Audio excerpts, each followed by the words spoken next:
What's up, historians and fellow ranters? Elves are everywhere. Yeah, last week we talked about the top best of 3 decks, and now we're going to get into the top best of 1 deck. And I'm talking about elves, of course. We'll be looking at why elves are so popular and strategies to use against them. Coming at you right now on this big, green, pointy-eared episode of Mana Rant.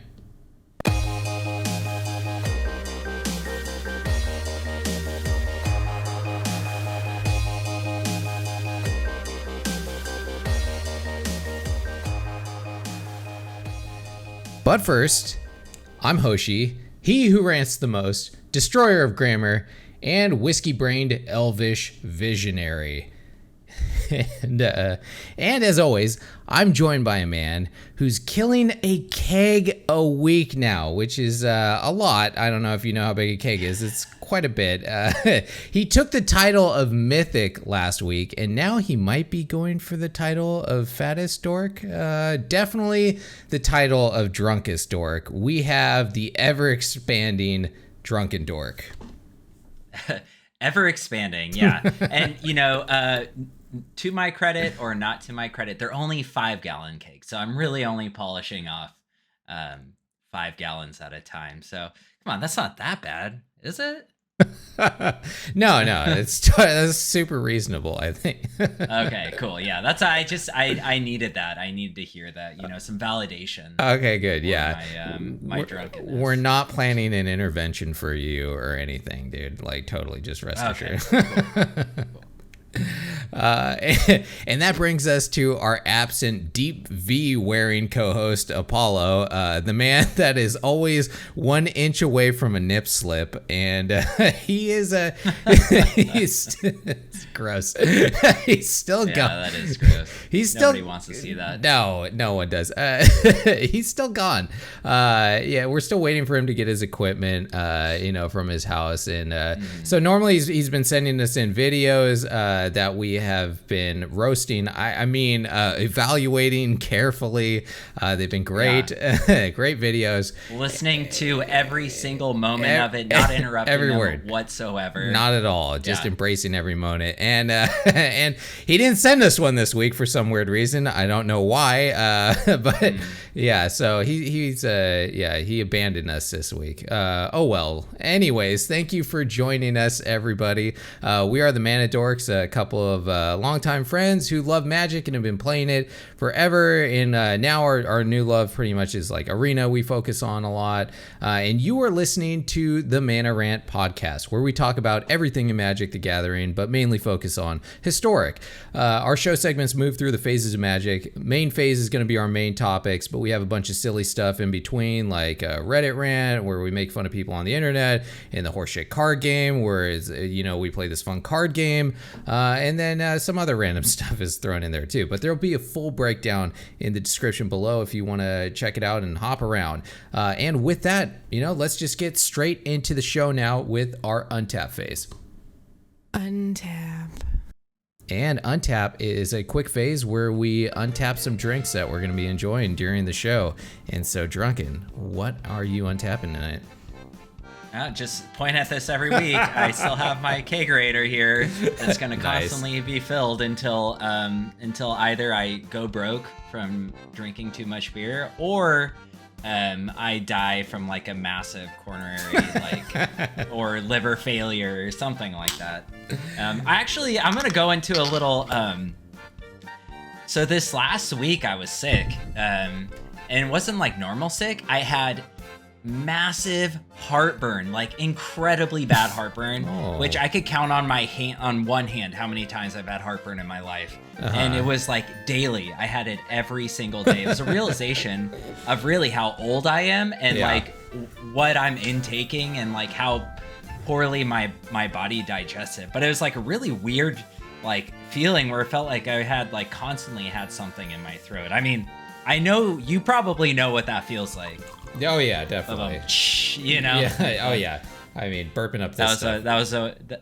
that was a wiener joke, actually. Wieners in Oh. your mouth. Yeah. I feel like when you missed have to it. explain a joke, you know it's a good joke. You know it's perfect. Yeah, okay. But yeah, like, dude, it was crazy. So I didn't really drink for a little bit. I'm on medicine now. I have to take medicine every fucking day, or I'm gonna get heartburn. Nice. Because like I couldn't even lay down, like it was like bothering me so much. But I'm better now. I feel great. The heartburn's gone for now. We'll see after tonight, after I consume like, however many beers. The video will tell. Oh man, that's crazy, dude. You're dying. Yeah. I mean, we all saw this coming, but it's at least now we know we have the actual medical diagnosis.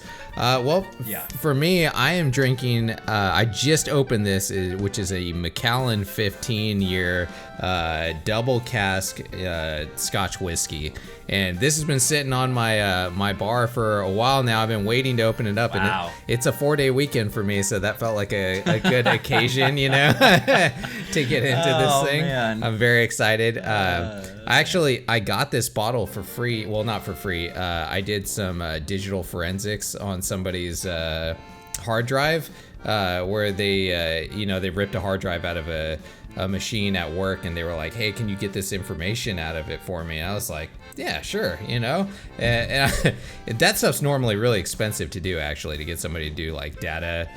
Stuff like that. And for those that don't know out there, I'm actually a huge dork outside of this show. I'm a huge nerd. Big shocker to everybody. I know I put on this like super cool guy persona. Very cool, dude. Exactly. But I'm actually a huge nerd.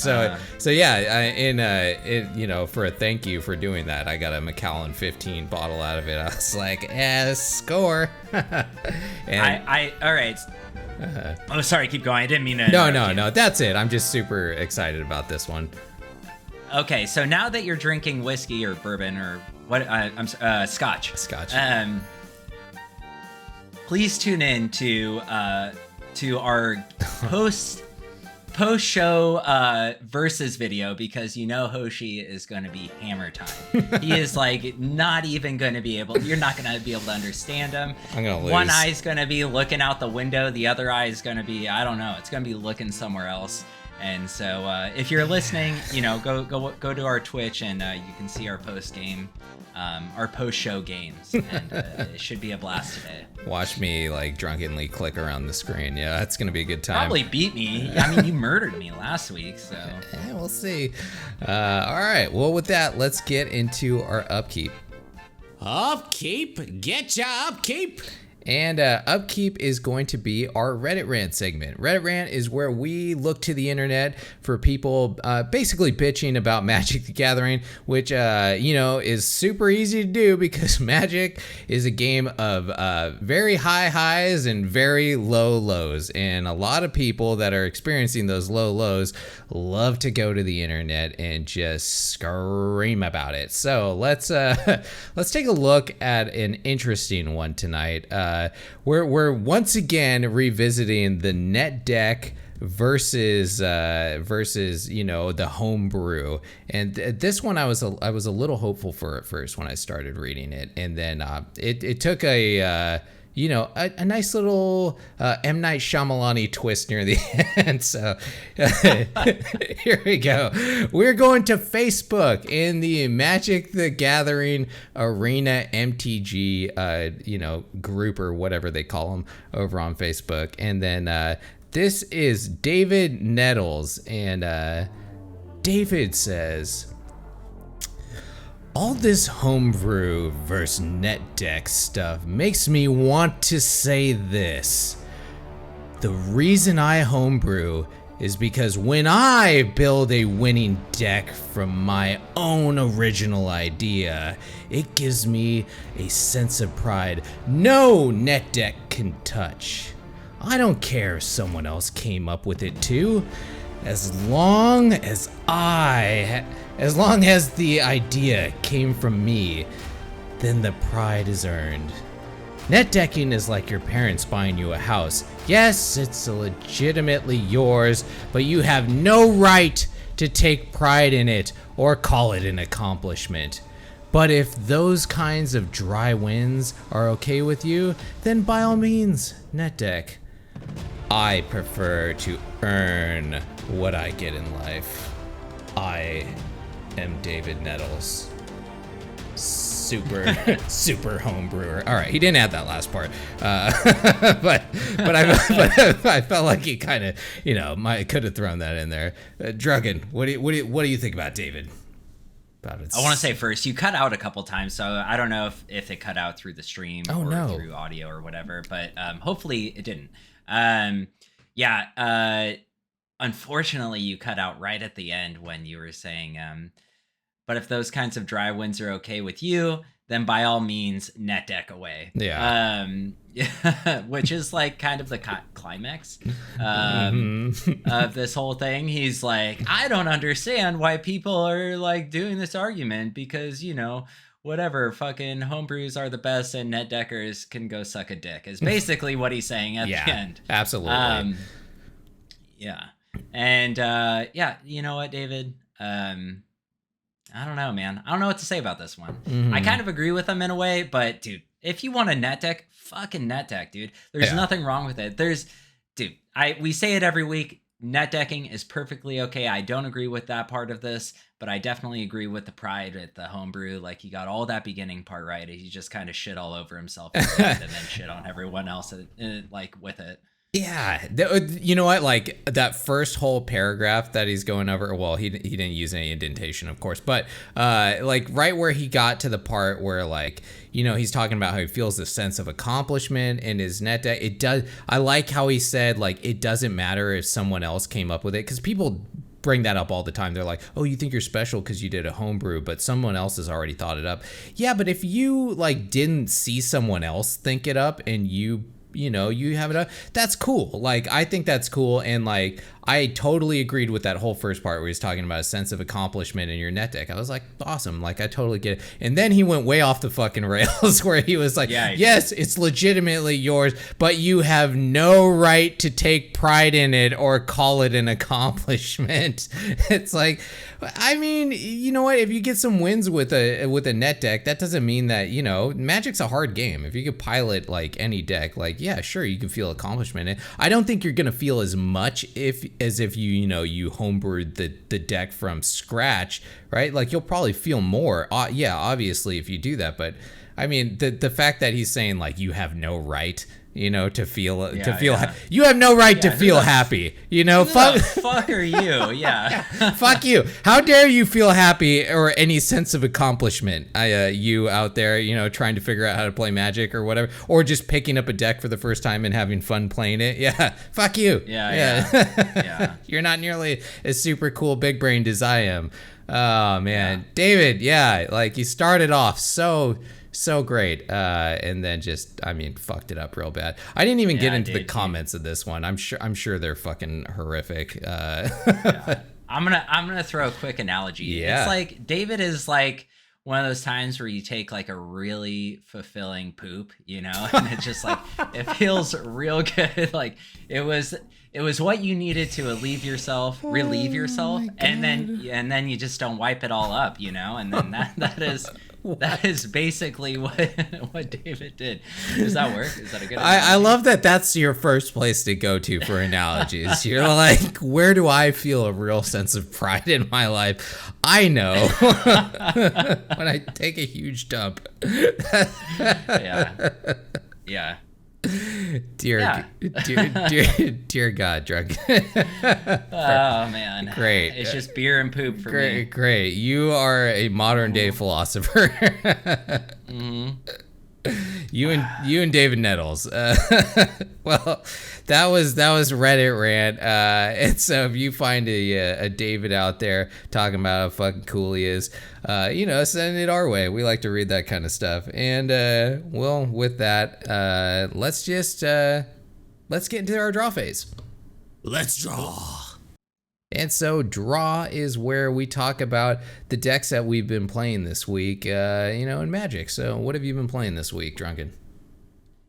So if you're watching, there's some gameplay, or I think there is, of me playing some Abzan Enchantress. Oh yeah, let's get that up there. I've been writing I've been riding the Enchantress train for a while here.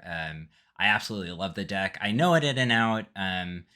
I've been playing a few different decks, but I've noticed Best of One has been pretty toxic recently, pretty volatile with a lot of like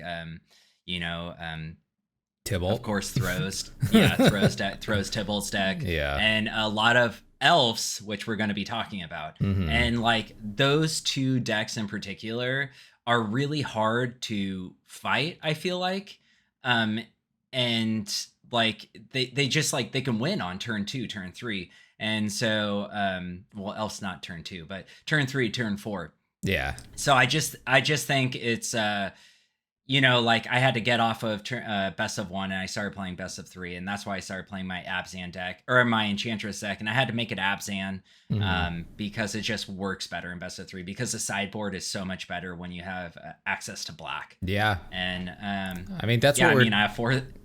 I was gonna say that's what we're talking about when we're talking about like the difference between Best of One and Best of Three. Like I think it's always like the top decks in Best of Three are usually like 3 colors, and I think it's just from what you just hit on, the sideboard options just blow up from that point. Yeah, absolutely. Yeah, and I will say like one of the great things that come out of what's this newest Innistrad Moon? What's it called? Midnight Hunt. Is I got Meat Hook in the main board, which is an incredibly good card. Oh, so good. And then I also have that curse, that white curse that I like to use. Those are 2 great cards that come out of Curse of Silence to come out of Innistrad, which is really help propel this deck. And yeah, Meat Hook is just a bomb. That card is so fucking good. It's great. And it's definitely not only has it saved me from dying, but it has like won me the game. Like I've pretty much locked people out where I'm like, okay, I created 8 angels. I have them down to 8 life and I have Meat Hook out. So even if they wipe the board, they're dead. Like there's nothing they can do, Oh yeah. That's why I like running it in my zombies deck. Cause it's it's a board wipe. And then also it like, which is great if you're playing an aggressive deck, but at the same time, like if you're playing like a creatures deck too, then it turns your deck into a aristocrats deck at the same time. So I love the versatility of that card. It's absolutely. It's probably one of my favorite ones out of Innistrad. That's a good point. This player that you're playing against here too is playing a Tulane deck, dude. What? Invest at 3? This is so cool. I don't know if the people can't see the video right now. He's playing the Abzan deck and he's playing an ETB deck from what it looks like. It's a bounce deck. So they have the something I've Soul Herder in there and some other cards to help them exile their creatures and like get a lot of value that way. And this is actually a really tough matchup for my enchantment deck because it's slow and they can like with Soul Herder, like almost everything in the deck is CMC 4 or less. So with Soul Herder and Skyclave Apparition, they can just fucking destroy my deck. Unless I have 2 Groves out, that's the only way that can protect my deck. But yeah, this is a really hard matchup for me. But yeah, I've been having a lot of fun with that. And I'm glad you brought up zombies. I played a little bit of zombies, got a little better with that. I tuned it a little bit. Okay. And then I also, S'mores and Bacon on our Discord, we talk about them all the time. I played a deck he put on there, a Werewolves deck, which is a lot of fun. It's just like, it's Gruul, really. It's just Gruul with a theme. Yeah. And then also he put a Jund deck there, which I've been getting demolished with. I've been getting murdered. I lost I think my win percentage is like 30% with that deck. Oh man. But it's still fun. I need to make a sideboard and bring it into Best of 3 is what needs to happen. But yeah, that's it for me. What about you? Well, okay. So first I want to address, like you brought up the Discord and I like there's been a lot of chatter in our Discord. Like a lot of people were hyped up on your enchantment deck, and some of the people that have crafted it, it seems like they've been getting their ass kicked with it. So what's your comment on that? Like why do you think these other, like it seems like you're doing pretty well with this deck? Do you think it's just because you know how to pilot it from experience, or do you think maybe they're just running into some bad matchups? Like what's your thought on that? I mean, it could be a combination of things. It's a little land light. It only has 24 lands. Like, I think a deck like this could run like 25, 26. Yeah, I think it's about really it's about knowing the meta. Like Curse of Silence has proven to be such a helpful card in this deck. Yeah. And like I don't know, I'm not looking at these matchups. I don't know if they're like getting Curse of Silence and not really knowing what to name, but I think generally, like for me, it's pretty easy after I see the first card dropped. I'm like, okay, I know what they're playing for the most part, except for, weird Tulane. I know what they're going to play. And so I can name something and slow them down. And that's really what the deck's trying to do, is like slow people down so you can get your win, like on turn 10 or something like that. Yeah.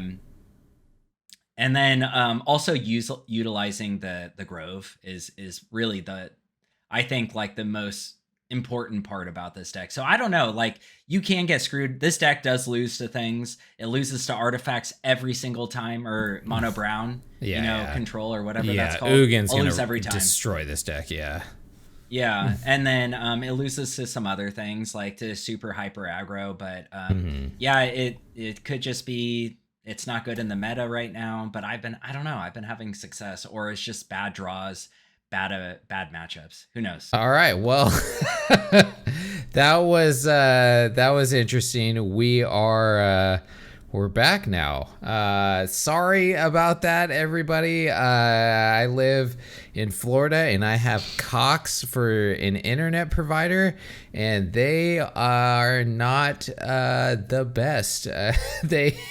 They dropped, and then so for the last like 30, no, wait, how long has it been? An hour or two? This is an hour or two later. Cox. Yeah, it's about an hour later. It's about an hour. So for the last hour, I've been basically on the like chat line with them, just drinking scotch and eating. Anger eating. So I've probably gained a few pounds since in the last like couple seconds that I've just been watching like eating stuff. The lady asked me if I had a router in my house. I almost threw my fucking phone through a window. I was like, "How do you?" You should have just been like as sarcastic as fuck. Yeah. Been like route. Wait, can you? How do you? What's a router? Can you spell that? What is? That's what how is I the get purpose of a router. That's how I get the internet in my house. I was about to be like, yeah, you know what? I have a front door in my house. I have a roof on it too. Those are all. There's a floor that I walk on. Like what other obvious shit do you need to know about? I was So anyways, as you can tell, I think what really happens is the Florida man comes around and just like rips apart things in your state. Dude. And reminds you that you're in Florida. It's like, no, you don't get modern living here. You have to worry about hurricanes and no internet and just weird ass shit. Dude, and people walking around. I think they give those people on the chat lines like the most incompetent checklist to go through, so that you just get so frustrated you stop talking to them, like because you explain everything to them at first and then they're like, okay, well, oh dude, have you tried plugging it in? They're like, did you try turning it off and on? Yes. And so when I start a conversation with people that when you're dealing with the internet, I'm like, I go through the checklist before they have a chance. Me too. And it never fucking matters. It doesn't help at all. They're like oh, that's interesting. Did you try unplugging it? I was like, that's the first fucking thing I said. That's great. I listened to none of what you said. Now I'm going to go through my list. Anyway, so I've been playing the same shit, and just in the few minutes back to draw phase. So what I've been playing since the internet went down, I still had internet on my phone, so I was playing Enchantress because I was like, let's see what's up with Enchantress, since we were literally just talking about it. And dude, I was wrecking with it, just demolishing every day. Jeskai control could do nothing against the deck. It was so funny watching them just be utterly frustrated against that deck. Like, they can't do anything to it. Like, I run a different version than you do. Like, I kind of looked at what you did and then built mine's a lot greedier than yours. It's a lot more like toolboxy. and not as consistent as yours is, but man, like I had Calyx in there, so like Teferi tucked my my one enchantment that like gives everything Shroud, and then I just grabbed it with Calyx immediately. I was like, oh, I got it back. You could just tell they were getting so upset. Yeah, it works great. Calyx is a really good card for that matchup in particular. Yeah, so. Yeah, I have one of them in there. Like when I do deck building, I don't mind throwing like one or like, two O's in my deck. I don't know why. I guess it just keeps it more interesting for me. Like, I'm like, what am I going to get? It's not as consistent. Well, I think Enchantress, it works well in that, right? Because the Grove just toolboxes whatever you need. So you can run one or two of in there. Yeah, it's great. I love how toolboxy that deck is. It lets you search through really well. But yeah, I mean, I've just been playing humans and the zombies a lot, like trying to work on the zombies. And yeah, that's pretty much it. Nice. Nothing super new for me. I did go back to Big Red again this week. Because of the deck that we're about to talk about next, which is Elves. I was running into quite a few Elves, and Elves is difficult to deal with like a lot of different types of decks. And Big Red just fucking destroys that deck. It kills Elves. So with that, let's go into our main phase and talk about some Elves. Main phase 1. So, main phase. Here we are. Main topic. Elves. Best of one. The top deck in best of one. Now, Drunken, what do you think about Elves? Do you think they should be the top deck in there, or do you think they're the best deck, or do you think they're just like the most played deck? What do you think? So since we're talking about Elves in best of one, most specifically is that yes, I absolutely think they deserve to be number one. Mm-hmm. And yeah, they are number one. It's funny, because thinking back to the beginning of Historic, we had, we kind of had an Elf deck, but it was kind of janky. Oh yeah, I was all over it. I loved it. Yeah. Yeah, I know, because you and me both, like, we love Elves. Like, I've always liked Elves since, I think, Onslaught, when they were releasing, like, theme decks. Like, they had Goblins, they had Elves, they had, I don't think they had a Sliver one, but they had Zombies. Elves and Zombies were always, like, the two I'd gravitate to. Yeah. And like, I thought it was really cool. But, like, since better cards have come out, this deck has been so consistent in best of one, and it's just like, it's powerful. Like, it's really consistent, and it wins really early. It gets blown out by a couple of things, but you need to blow it out early, and you need those cards to blow it out in order to blow it out. So I think it deserves where it belongs. I think so too, and yeah, like you were talking about with I remember when I first started getting into Commander, was you guys were into it already, and the first deck that I borrowed from you to play Commander was an Elf deck that you had. So yeah, I mean, Elves are great. They've been in the Magic just lore for as like long as Zombies and all of this stuff has been. They're an iconic deck in Magic, and I remember when it first started popping up in Historic, I was like excited about that because I love Elves too, and so I was like, this is great. They just need a couple more cards to be good, and it's crazy how just like 2 more cards that they really needed took that deck from like being tier 2, maybe tier 3, to being just a solid tier 1 deck. And it stayed there consistently, and I think it does deserve to be there because it's so consistent when you play against it, and it will kill you within like the turn 3 to turn 5 phase. Like, if you don't stop it, unless they get totally hosed, which generally doesn't happen to that deck, I think, because also it's a monocolor, so that helps mana. And they have so many mana dorks and stuff that like it's super resilient, and I agree. I think it deserves to be there. But let's well, sorry, go ahead. So real quick, where I was just looking it up real quick to see like when this deck really rose to power. Yeah. And it was a little over a year ago with the release of the first Jumpstart, which was our first like Historic only set. Absolutely.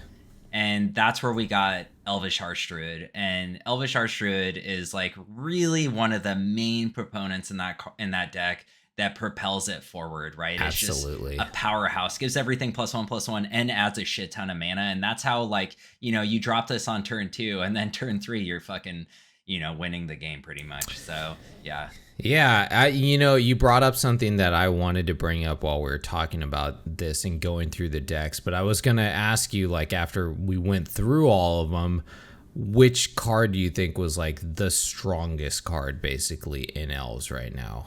So, I mean, and like my pick is Elvish Archdruid. I think that is like the absolute, if you're going against an elf deck, must kill creature out of anything else. And possibly you should hold on to like any kill spells that you have until you see it. What do you think? Do you think that it's Elvish Archdruid or another one, or? Yeah, you know, that's funny you say that because I run into this situation all the time. Yeah, I think Elvish Archdruid is definitely the best card in the deck. Yeah.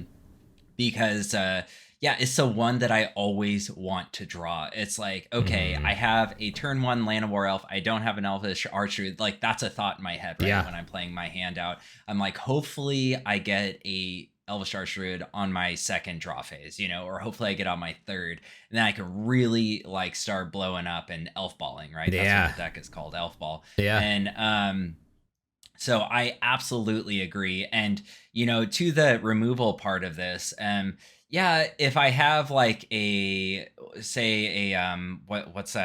the giant that deals Bone Crusher? Damage is what? If I have a Bone Crusher in my hand, I'll generally save it for the Elvish Archdruid. But if I have, what's the 1 mana kill spell, the black one? There's a couple. That kills 2 or less. Fatal Push. Fatal Push. Fatal Push or the other one where you can pay 4. Well, regardless, if I have either of those two, if I have either of those two, I'll always take care of the Llanowar Elves first, and then, you know, eventually deal with the Archdruid, you know, try and slow him down. Because, you know, you can, if you have an Elvish Archdruid, you could keep a greedy hand and with a green 1 land, a Llanowar Elf, and an Elvish Archdruid. Yeah. I run into this thing all the time where I see a green land come down and I see a Llanowar Elf come down. And if I have the removal in my hand, I stop and think to myself, what kind of deck am I playing against? Is this like Selesnya Company, where like I really want to take out the Llanowar Elf if it's that kind of deck? But if it's not, if it's elves, then I kind of, you know, if I don't have a couple removal spells in my hand, I want to wait to see if that Archer is coming down, because that's the way better target to take out, you know. So I find myself having that like inner struggle in my head when I see that turn 1 Llanowar Elf come down, you know. I'm like, no, do I burn this thing? I want to kill it. I want to kill it so bad, but there could be something way worse on the horizon. Or is it better to stop them from getting that Archdruid until 3? I don't know. I'm still kind of conflicted on that. I wonder what everyone else thinks. Do you always kill the Llanowar Elf? It's like bolt the bird, right? You always bolt the bird. Yeah. I don't know. I think a lot of people are gonna say kill the Llanowar Elf. Yeah. You know, I think it's a good play. I think either way it's a good play. You're slowing him down a turn regardless. Yeah, I think you're right. I think it is a good play. It's just always such a tough thing when you only have that one removal spell in your hand, and then they get that, you know, they get the Archdruid down here. They're like, why didn't I save it? I'm such a stupid man. Yeah. All right, let's get into these decks, man. So let's do it. Let's take a look at this first. So we're gonna take a look at 3 different variations of the Elf deck. And how did you pick these ones, Drunken? So we talk about it all the time. So MTGA Assistant, if you go through there, you can look at the top decks in the meta and either best of 1 or best of 3. That's why I kind of like it opposed to, say, something like MTG Goldfish, because that only gives you best of 3 data. Yeah, that's true.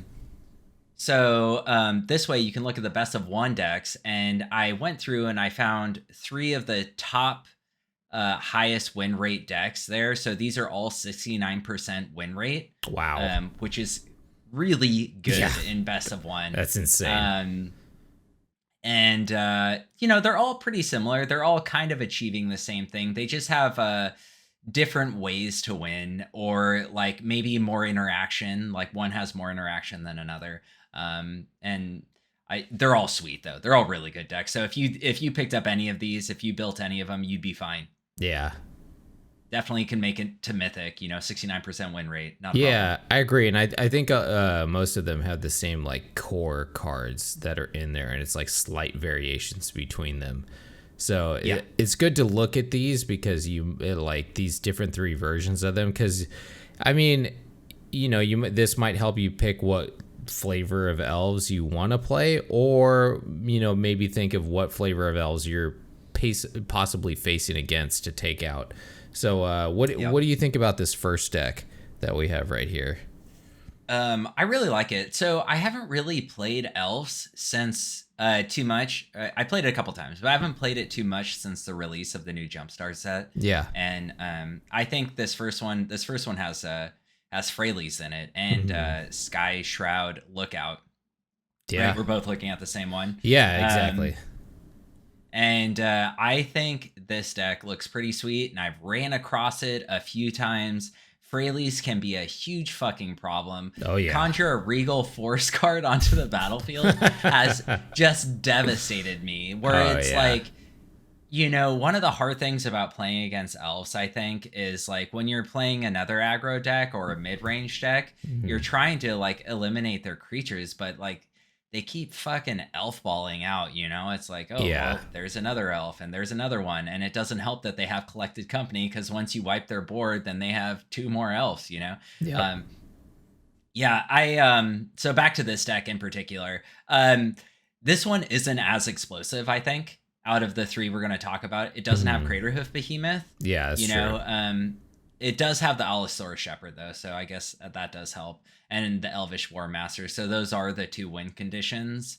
I think all of them have that in some variation, but this one is running 4 of each of those.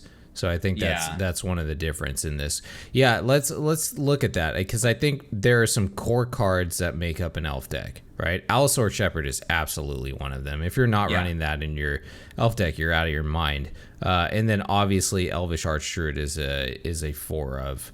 Then War Master, I think, is also a form of. And then you see, and then you see some variation usually of like the Jespire Sentinel, the Llanowar Elf, the Elvish Clan Caller, because it's a 2-drop Lord, and then and then it's kind of like a spattering of the other ones where it's like some people play Imperious Perfect in there. I've seen some decks leave it out now.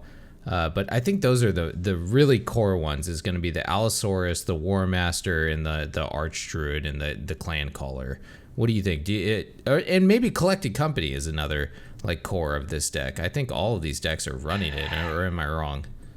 No, not all of them are. Okay. Yeah, so that's another thing about this one, is it has 4 of Collected Company. I like each of these decks, I think, equally. I think they all look really powerful, because they are all really powerful. I will say, though, I agree with you. Yeah, those are like the core components. And also, I think Llanowar Elves is in every single elf deck. Like, if you're going to build one, there's no reason not to put Llanowar Elves in it. It is like Jespire Sentinel, maybe. Llanowar Elves, always a yes. Yeah. Allosaurus Shepherd, always a yes. Elvish War Master, always a yes. Yeah. And Archdruid for sure. Now, this one has Realm Walker, and they don't all have Realm Walker, and I think I love this card in this deck, because it just, if they're slowly like picking off your creatures, like single target removal, I think Realm Walker is a really good card to have, because it is a good card. Generally, they'll pick it off if they're doing single target removal. But when you have something like Elvish War Master or Elvish Archdruid, it's really hard for your opponent to decide like what is the obvious threat. I mean, and I think it's Elvish Archdruid in that scenario, but Realm Walker is a close second, because the next card on your deck could be an Elvish Archdruid, right? So then they're in the same scenarios, and it really just like it punishes your opponents for bad play making. Yeah, I think Realm Walker is really good in this deck too, because they have a lot of draw / top card of your deck manipulation. So they have 3 Elvish Visionaries and then 2 of the Sky Shroud Lookouts. So they have ways of shuffling their deck if they have a land on top. That's true. And then Freyalise can also conjure an elf out of your deck, which will... Oh, that does not shuffle your deck. Sorry, I forgot. Conjure is... or it's not Conjure, it's Seek. And Seek doesn't shuffle your deck, which is insane. This is a weird mechanic. But yeah, that's right. Okay, but it's got 5 out of there, so they do have some top deck manipulation in there where they can keep Realm Walker going. Yeah, I think this one's cool. Do you have any last thoughts on this one? No, it looks good. I like it. I'm gonna play it. I'm gonna try it. Sweet. All right, let's take a look at deck number 2 and see how different this one is. All right, Drunken, take it away. What do you think about this one? So if there was a deck in here that spoke most to me, it would be this one. Okay. Because this one has, I think, the most interaction of all of them. Yeah. I think it's the only one with interaction, actually. So it's basically the same thing, you know, it's elves, right? But it's odd because we have a ranger class. We have 2 heroic interventions, which is good. It protects itself. We have Sky Shroud Lookout. We have 4 of these guys in here. I love that card, actually. Yeah, I think it's really good. I think it's better than the Visionary for sure. But I agree 100%. Yeah. I definitely agree with that. We have the Elvish War Master, the Dwynen's Elite, which I love this card. This and Elvish War Master, I don't think we've talked about it, but it's so good. Or Imperious Perfect and Elvish War Master, even better because you can do it on your opponent's turn, right? Oh yeah. So it has 4 Elvish Clan Callers, 4 Imperious Perfects, 1 Freyalise in this one, and then Elvish Archer, of course, Realm Walker, Marwyn, which is another bomb, which is basically, we haven't talked about her yet, but she's really good. She wasn't in the last one. Yeah, Marwyn is one of those scary cards where you put it down and you're like, please don't remove it, please don't remove it. And if they don't, it's one of those like beacons of this thing comes down and you need to deal with it immediately, because if you don't, it's gonna go out of range of being able to be dealt with and possibly kill you in one turn. Absolutely. Yeah, Marwyn is insane. Yeah. And then the weird one in here is it has Toski, Bearer of Secrets. Yeah. But this makes sense because when it attacks, or whenever a creature you control deals combat damage to a player, draw a card. So a creature. So it's a card draw. And then 4 Collected Company. And then finally, Vivian Reed. Now, this is your interaction that you have in the deck. And I think this is a really sweet, top end way to deal with certain players like control, or maybe players with pesky flyers. I really like this edition. Enchantments too, Vivian can deal with enchantments, which is good, which is one of the main things I think that this deck suffers from, and then it can draw them more elves too. The thing is, Vivian is a 5-drop, but which normally would be a no-go, I think, in most decks for planeswalkers, especially with an aggro deck. But this deck can generate so much ridiculous mana. I don't think that Vivian is. Tulsi is the only one where I'm kind of man. I guess it's weird. They aren't running that much card draw. It's not that I don't like the fact that, hey, you're going to be able to hit them and draw a bunch of cards with it. Oh man. Okay, I'm just noticing right now that this deck is not running the Allosaurus Shepherd. What in the fuck? Oh, it's not. Yeah, you're right. What in the fuck? Why would you not at least run 2 of those or something? That's mind-boggling to me. That card is so good. It makes all your green spells uncounterable. That alone is just such a powerful thing to have in your deck. Man. And the mana base in this one is really greedy too, because it's only 18 lands. So it's wild that this has such a high win percentage, but I mean the metrics show, right? This is crazy. I mean, that just shows how much mana elves can generate. And elves, we've been talking about, is one of those things where if they're not dealt with very soon, or you disrupt them in their early game, they're pretty much toast. All right, so this was an interesting. I think this is the most like variant version of elves that I've seen thus far. It's cool. Yeah, I like the diversity in it though. All right, so let's take a look at this last one here. All right, what do you think about this one, Drunken? This is they all did have, I guess, collected company. Yeah, all of them. Makes sense. So this one, yeah, it does. This one I think this is elves. This is elf ball. This is what I think when I think elf ball for sure. Not the first one, not the second one. This one, it has like everything else, Land of War Elves, Jaspara, has the Allosaur Shepherd, Elvish War Master, Dwynen's Elite, Elvish Clan Caller, one Imperious Perfect, Growing Rights of Itlamog, which is an incredibly good card for elves. Love it, yeah. It grabs an elf out of your deck. I mean, Yep. if you see one, and then it turns into has, Gaia's Cradle, which is a $200 card. That's no. That's at this point I think it's $1,000 card. It's up to 1,000 now. Oh my god! Yeah, and do you remember when I was visiting you like a while back? I was like, oh, I think I'm gonna buy one of these. Yeah. It's only like it went down to like 150. Yeah, now it's about 1,000. Oh my god! All right, and then there's Fierce Empath, which is important. Yes. Elvish Archdruid, Collected Company, and then with that Fierce Empath, there's one Crater Hoof Behemoth. And this is what seals the deal. This is like a lot of these cards we named, Allosaurus Shepherd, Elvish Archdruid, Crater Hoof Behemoth, these all came out of the first Jumpstart. So that really is what propelled this deck forward. Absolutely. And it hasn't looked back. It's only gotten stronger. I think the next like key piece that this deck got after that Jumpstart was was Kaldheim's Elvish War Master. Once he came in, he just blew that deck up. Like I remember seeing that card and was like, oh, elves are a thing now. Like elves are a legit thing when he came in. Because he just really was that one thing that they needed to go like a little bit wider, and he really exploded. And they got Realm Walker out of that set. That was a really helpful set for elves. Not just for elves, for just like all kinds of creature type decks, or what do we call them, tribal decks. That was a really good tribal set, which I love tribal decks. But yeah, this deck speaks to me the most because I really love that Crater Hoof smash, at the end, just and having one of them in there is perfect with this. And then that Fierce Empath that grabs Crater Hoof out of your deck. This one is, if any of them spoke to me, it's probably this one. I'm not so hype on the Dwynen's Elite. That one I would probably change out for maybe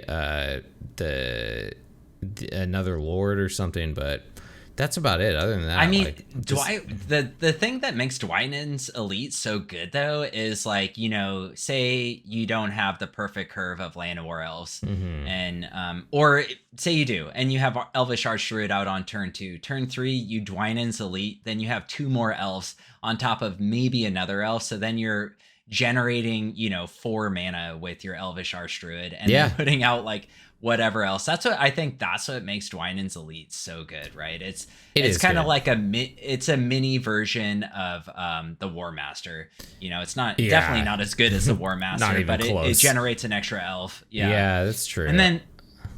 And then the mana base on this one, it's different because this is snow covered mana base, and it has 1 Faceless Haven, which I actually like this a lot. And it's the least greedy of them. The first one had 20 lands, second one had 18 lands. This one has 22 lands. And I think overall, this is probably the best elf package. This is the most, I think, like we both said, elf ball deck you can get, right? Yeah, this speaks to me of just like a true elf deck of like what it's trying to accomplish is go wide, smash face. Like it's got a couple different angles to it where it can go wide, and then they could do the Crater Hoof thing where they pull it out. It's got the Growing Rights in there.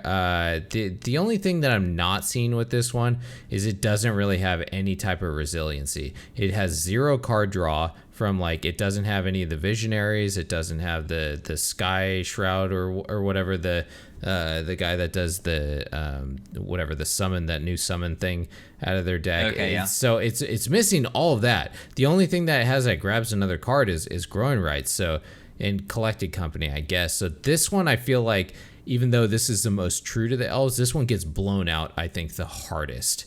So this is the one where, like, if they don't have interaction, they're dead super fast. But if they have, like, any type of board wipe, this one probably gets hurt the most, I think, from it. Yeah.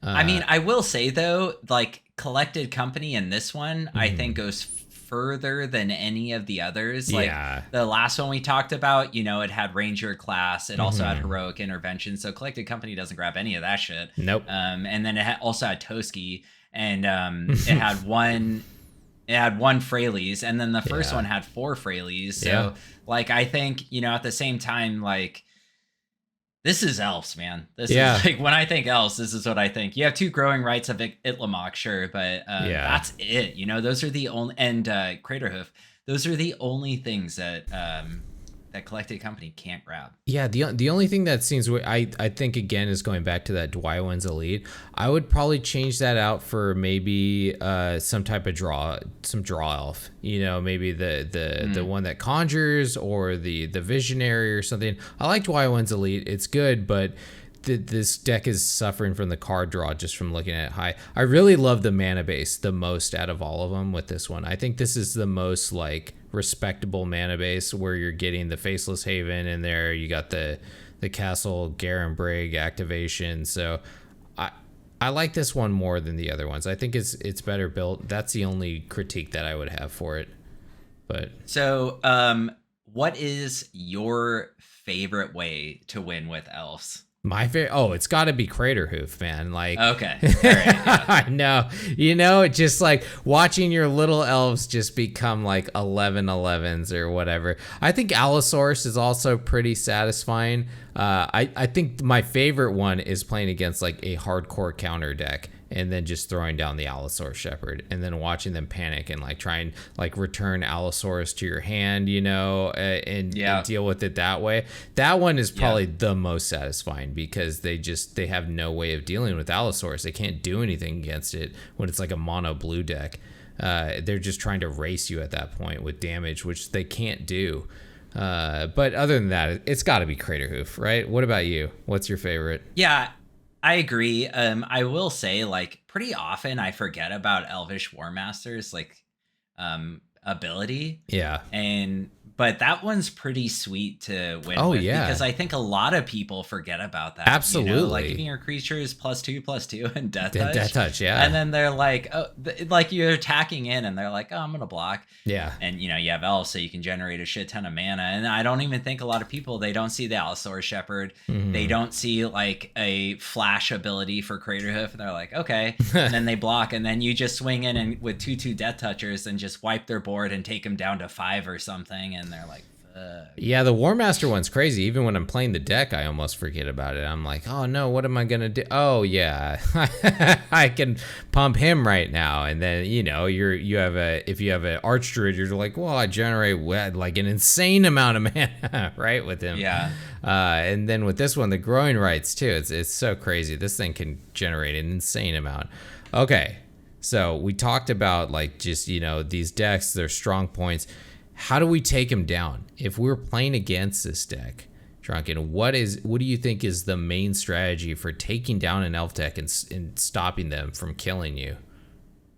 Should I say one, or I have two? But go into it. I want to hear, like, every thought that you have on this. Okay, so I think, like, one of the best opponents for elves is probably Control, honestly. I think being able to wipe the board, and Doomscar especially, is just like really hard for elves. Doomscar is a really good card for this. Absolutely. Another one is 9 Life Solemnity, Hoshi's favorite combo, but I've really grown to love it with my enchantment deck. It's just like they can't do anything generally. Vivian is the only one that can punish that deck. Yeah. You know, out of the 3, we've only seen one that can do something against it. So that would be my other one. Mm-hmm. Yeah, I agree. That's great.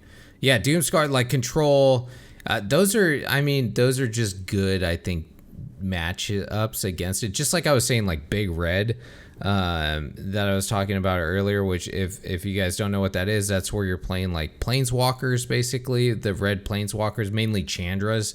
I play a Sarkin in there too. The S'mores and Bacon that we talk about constantly, I got that deck from him off of our Discord, and I've changed it around a little bit, but it's one of my favorite decks to go back to, especially when I'm playing against Elves, because it deals with them so devastatingly, because it has a lot of spot removal with like Bone Crusher Giant and the Frostbite, and then it's got the Sweltering Sun, it's got Chandra, it's got all the almost all the Chandras. It's got 6 Chandra who can't be countered, and she comes down, her -3 does 3 damage to like all non-elemental creatures, so like she just like absolutely destroys this deck, and it's so fun to play against them because it's ridiculous, because Elves, like, even when you're playing that deck and you have so many answers for it, you can just see how easily they replenish their ranks. You know, you wipe their board and you're like, they're done, you know, and then the next turn they shit out like 6 more Elves, and you're like, whoa, it's wild. Whoa, okay, all right. Luckily, like, this deck is just packed full of this stuff, so you wipe it again and you're like, they gotta be done now. Next turn, 6 more Elves. You're like, holy shit. All right, well, I have Chandra, right? And then you wipe their board for the 3rd time, and they're like, okay, I'm spent now, you know? And then they're finally done. But I feel like that's the strongest deck out of any deck that I've played that can deal with them, because it has early spot removal to take out things like the Llanowar Elf, the Elvish Visionary. It really slows them down in those early steps, and then once you're up to that spot where you can start board wiping them, you know, that's when it really hurts them, when you can take out a huge amount of value. Plus, I don't want to say this, but I feel like a lot of newer players play an Elf deck, and they play it wrong. I feel like I see more people play Elves wrong than I do any other deck. Am I off here, Drunken, or? I don't know. I run into a lot of people playing a lot of decks wrong. I mean, a good example of that, I was just talking in our Discord, is like recently I was playing that Werewolves deck, and I kept attacking him with Trampler creatures, and people were just blocking him with 1/1s, like they didn't know how Trample worked, you know? It's That's like, true. Why are you blocking that guy when you could block a 4/4 without Trample? You know, it doesn't make any sense. And it wasn't just one game, it was multiple games. So I think you're probably not wrong. That's a good deck to start with. You know, it's not a complicated deck. So it's not. I can see that. I think that's one of the main falters of this deck, is that people just get in the rhythm of not thinking about their opponent with this deck, right? Because like you said, that there was only one of these decks that actually had any type of interaction outside of combat, right? Combat is Elves' only interaction. Other than that, they don't really do anything with the opponent. So I don't think they think about their opponent that much. That's one of the faults of these players get into. And so, especially if they're playing against a control deck, I've been playing control decks against these things, and they overcommit like a motherfucker all the time. I'm like, oh my god, all the time. What are you doing? Why are you collected company main phasing right now? There's no point in doing that. Just wait. I'm gonna board wipe you next turn. I foretold something. Like, how do you not see that? You know, like, I feel like this is the main offender of it, and I think it's because of that, because they have no interaction. They're not really like thinking about their opponent as much as other decks have to. I don't want to say it's a dummy deck, because I don't think any deck in Magic is truly a dummy deck, but I think this one kind of allows you to go a little bit more autopilot than most decks do, because you're just following a pattern of, I need Llanowar Elf to Elvish Archdruid to this to boom, kill my opponent, right? Like, you're kind of you follow like certain patterns to killing them. But you don't really think about interacting with them that much. Maybe you think about blockers, right? Because that's their interaction, is combat. So I don't know. I mean, that's maybe I'm off here. I don't think Elves is a dummy deck. I enjoy Elves, but I think they are disrupted by it more than any other. So what do you think is the main target while you're going against this deck? Like, the main disruption to them? Is it the Llanowar Elf? Is it the Allosaurus? Is it the like, what Archer? could disrupt, if I'm playing Elves, what would disrupt me the most? Yeah, sure. That's a good way to think about it. Okay. You know, it's a hard question, right? But It always is variant based on my hand, Your board what state. I'm drawing, Yeah. how many lands I have, what else I have in my hand. But yeah, like, and what I'm playing against, of course. I definitely think it's like we said earlier. I think Elvish Archdruid is probably the most powerful card in this deck. Yeah. Because not only does it generate a lot of mana, but it also pumps your elves +1/+1. And so when they get rid of it, so we'll give a good example. You said Big Red is really good against this deck, and you're right. Big Red is great against this because we have what is that wipe spell? Something of the Gods, Anger of the Gods. Oh, okay, God, we have that. We have a couple others, and so where cards like that disrupt an elf deck is so Elvish Clan Caller. Say you have two of those. And then you have a Elvish Archdruid, and that's your board. So, the Elvish Clan Callers are going to be 3/3s. The Elvish Archdruid is going to be a 4/4, yeah. So if they, and then say you have a 5/5. Yeah. So you have more than that. Yep. And if they Anger of the Gods, that just wipes your whole Everything. board. Yeah, everything. So I think, that being said, this is a longer way of going about it. I think Elvish Archdruid is the most important one because it pumps your creatures. And not only that, but it leaves them out of range of other things. So getting rid of that is, like, I think the hardest thing with the deck because a lot of times you're counting on it to generate you mana. I think so too. I feel like I run into a lot of like removal choices when I'm playing around this deck between Allosaur Shepherd, the War Master, just like the other types of lords that they have. But I feel myself always trying to gravitate towards that Archdruid or that Allosaur Shepherd. I think Allosaur or Elvish Archdruid is by far the best choice of removal. And then War Master, I think maybe is third, followed by Allosaurus. I think Allosaurus is just one of those ones where he's able to deal that finishing blow and make them like gigantic. So I mean, those are my top choices. Card. It's an amazing card. Yeah, I mean, it was $100 for a while. I don't know how much it is now, but yeah, that was insane. Yeah, so my top removal choices on this deck are Archdruid, followed by Shepherd, followed by War Master. I think those have to be your top like thoughts in what you're actually going to deal with when going against this deck to cut Agreed. them Unless down. Marwyn's in there, then it would be Archdruid, then Marwyn. Yeah, that's true. Marwyn is a kill on site. Absolutely. Yeah, or even Marwyn above Archdruid, actually. Yeah, it's true. I think Marwyn has the ability to outpace Archdruid and how crazy she is able to become. Sweet. Well, any last thoughts on elves? It's a love-hate relationship with me. I do love elves. I don't really play them that much anymore because back to net decking and homebrewing, I just like playing my own like wild homebrews. Yeah. But it's an incredibly powerful deck. I love to play it when I play it. I hate to see it when I'm playing against it, so that's how it's the love-hate thing. Yeah. It's a great deck, though. 69% win, or 69% win percentage. I'm saying that all wrong. Good enough. It shows something, it shows that the deck is really powerful. So, yeah.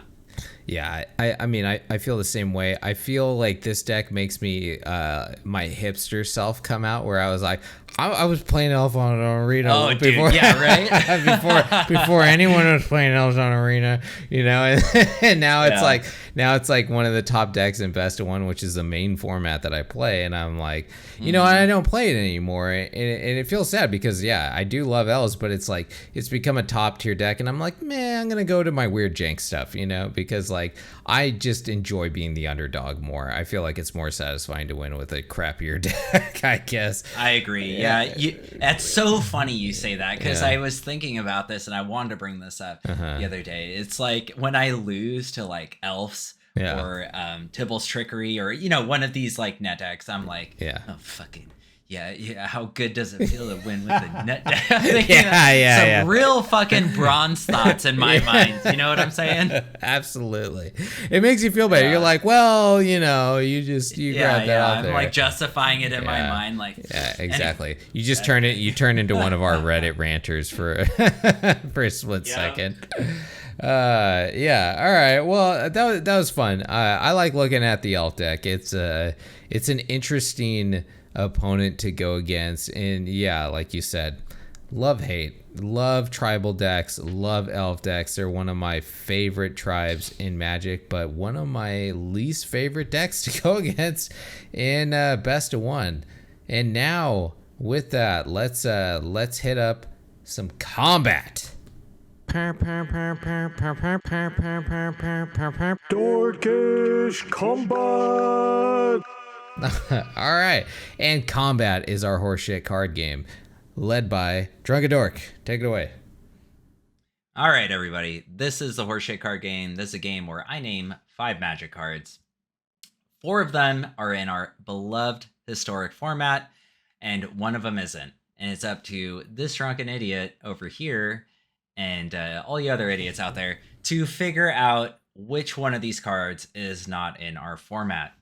So how you feeling, Hoshi? I think you won last week, right? Yeah, I did. But the 2 weeks before that, I lost. So I don't know. A little mixed bag right now. We'll see. And okay. I've been pounding the booze. So yeah, you are. I can tell.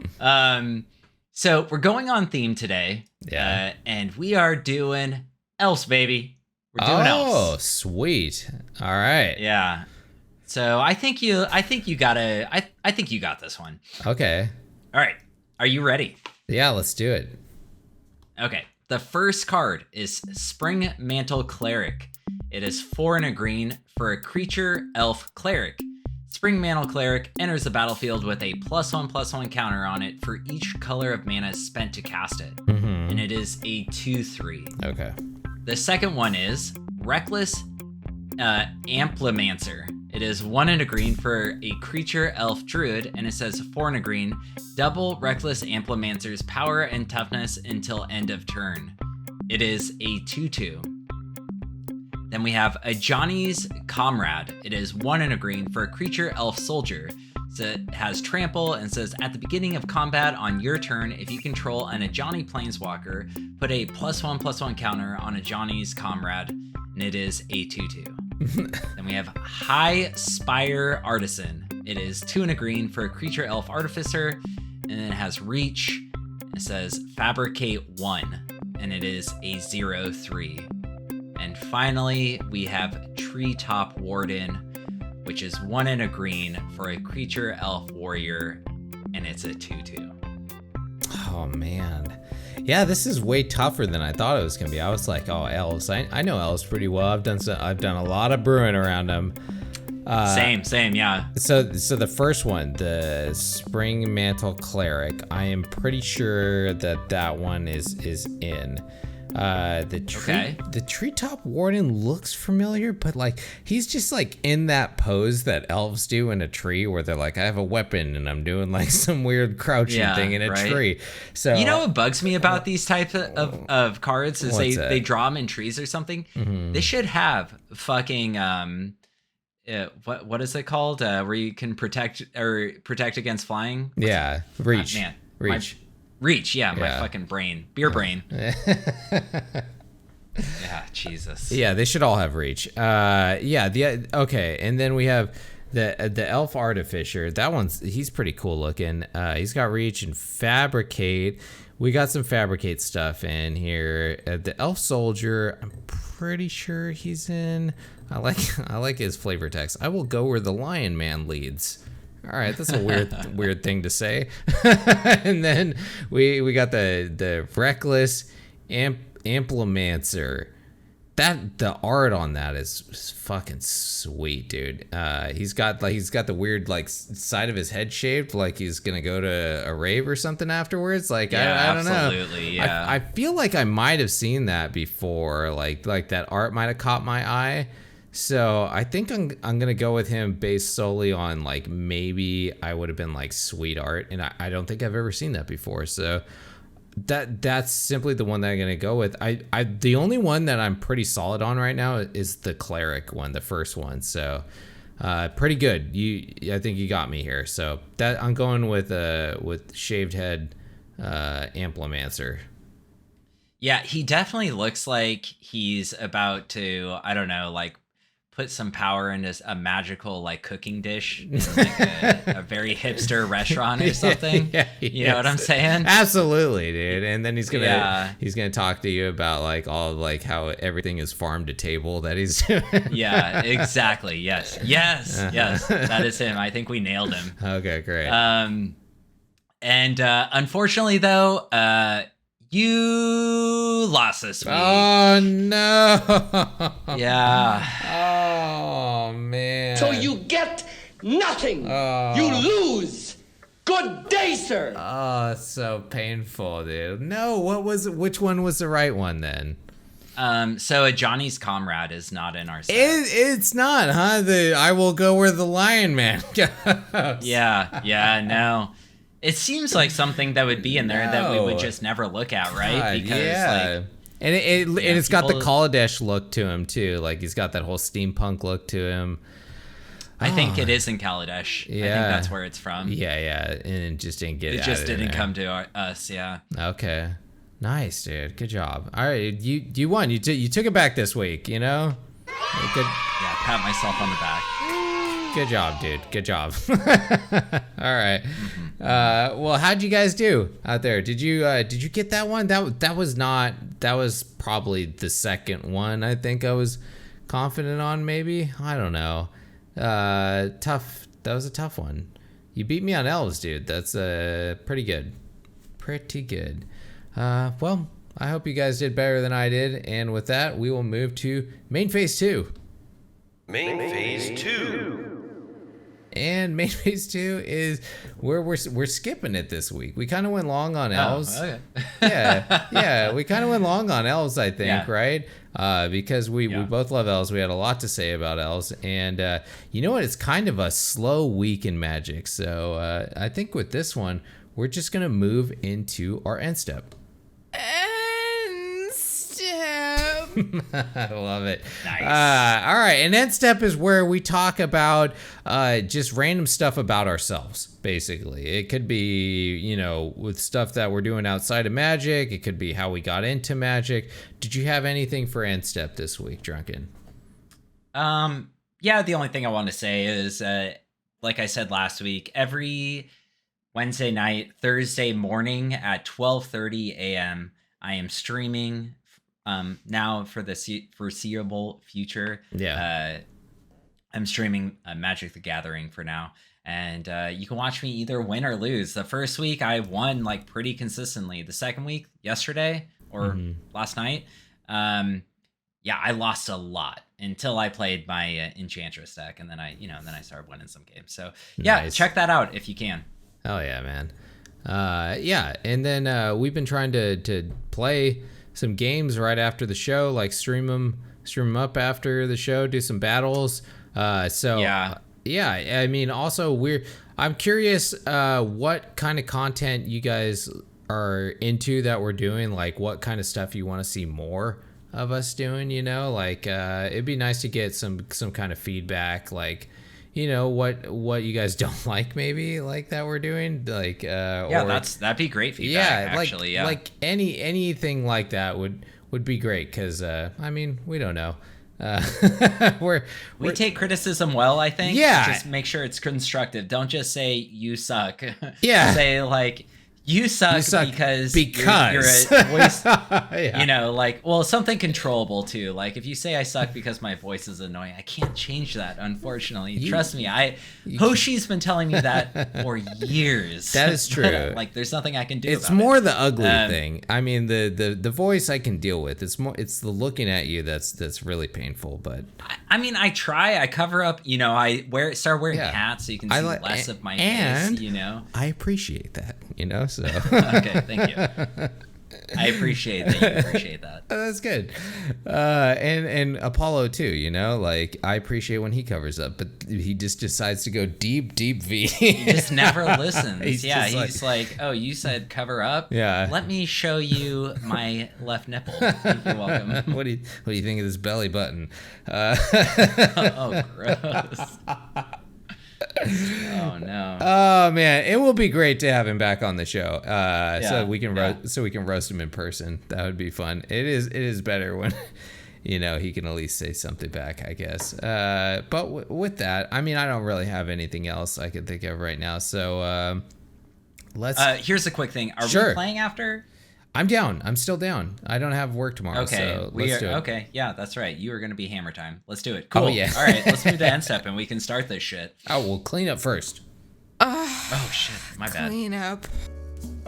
It's Cleanup, which is our social media promo stage. And this is where we quickly go through all of our stuff. So we got a Discord, which is the best. And then we have this YouTube channel where we, post these videos to YouTube. And then we're on all the podcast stuff, the Apple, the Spotify, the iTunes, all that. And then we stream this on Twitch where they lose our data to hackers, all the time. And that's a new thing. Yeah, I saw that. Yeah, I mean, they just give out everybody's everything, because hackers are everywhere. And, we'd appreciate a like if you are watching on, YouTube. And if not, if you're on any of the other weird like podcast apps or whatever, give us whatever they call it, a comment or review, whatever they do on those things. That's helpful. I check those every once in a while, and some of them have been very nice and helpful, and I appreciate that. So absolutely, yeah, any of that kind of stuff really helps my very low self-esteem, and I appreciate that. So with that, let's move into our discard phase. Discard phase. Drink 'em up, boys. And here it is. And this is the phase where one time we decided we should pound drinks at the end of the show, and we've continued to do this like fucking idiots. And so even despite the amount that we both drank through this entire night, we are going to pound these drinks. I'm not pounding straight scotch, by the way. This is going to be... Yeah, I see that. Yeah, this is probably better for you. Yeah, thank you. I am a responsible drinker, No. Well, do you have anything else to say to the folks before we sign off? No. See y'all next time. Awesome. All right, everybody. Thank you for joining us, and we will see you guys, as always, next week on Mana Rant.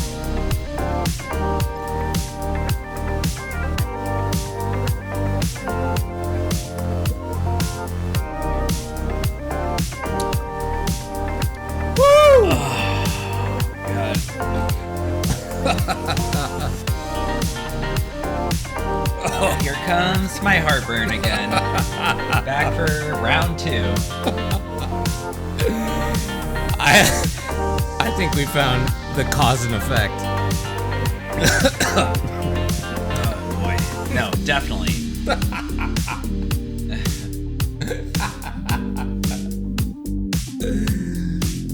Dr. Hoshi, I have a diagnosis. Dude, that end screen's pretty good, dude. You should put that on the drive. Oh yeah. I'll upload it in.